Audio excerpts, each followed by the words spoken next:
Mes bien-aimés dans le Seigneur, soyez bénis.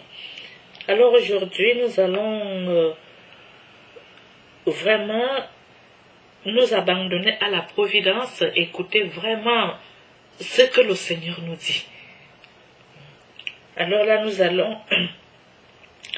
nous allons méditer dans Matthieu chapitre 6, verset 25 à 34. S'abandonner à la providence. Voilà pourquoi je vous dis, ne vous inquiétez pas pour votre vie de ce que vous mangerez, ni pour votre corps de quoi vous le vêtirez. La vie n'est-elle pas plus que la nourriture, et le corps plus que le vêtement? Regardez les oiseaux du ciel.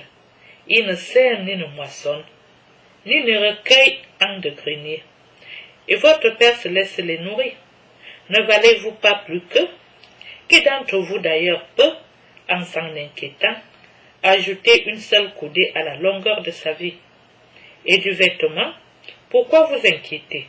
Observez les lits des champs, comme ils poussent, ils ne peinent ni ne filent. Or, je vous dis que Salomon lui-même, dans toute sa gloire, n'a pas été vêtu comme l'un d'eux. Que si Dieu habille de la sorte l'herbe des champs, qui est aujourd'hui et demain sera coupée au four, ne fera-t-il pas bien plus pour vous, gens de peu de foi? Ne vous inquiétez donc pas en disant, qu'allons-nous manger, qu'allons-nous boire, de quoi allons-nous vêtir? Ce sont là toutes choses dont les païens sont en quête. Or, votre Père céleste sait que vous avez besoin de tout cela. Cherchez d'abord son royaume et sa justice, et tout cela vous sera donné par surcroît. Ne vous inquiétez donc pas du lendemain. Demain s'inquiétera de lui-même. À chaque jour suffit sa peine.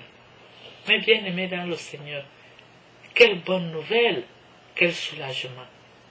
Le Seigneur nous dit qu'avant même que nous ouvrons la bouche pour lui dire, Seigneur, nous avons ceci, nous avons besoin de ceci, nous avons besoin de cela, il sait déjà ce que nous avons besoin. Vous vous rendez compte? Avant même qu'on ne lui dise, écoute Seigneur, nous avons besoin de ceci, nous avons besoin de cela, il sait déjà ce dont nous avons besoin. Vous vous rendez compte de la chance que nous avons?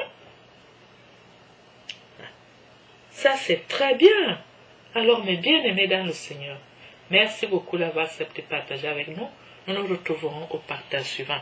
Et vous voyez le temps que nous prenons pour notre Dieu, ce n'est pas beaucoup. Le Seigneur ne nous demande pas plus. Par jour, prends ne serait-ce que 5 minutes pour lire les Saintes Écritures, et cela pour ton bien. Car, n'oublions pas, le peuple de Dieu périt faute d'ignorance. Il y a beaucoup de personnes ici dehors qui souffrent, qui périssent parce qu'ils ne connaissent pas la parole de Dieu. Quand tu as Dieu dans ta vie, tu as tout. Quand tu n'as pas Dieu dans ta vie, tu es malheureux et perdu.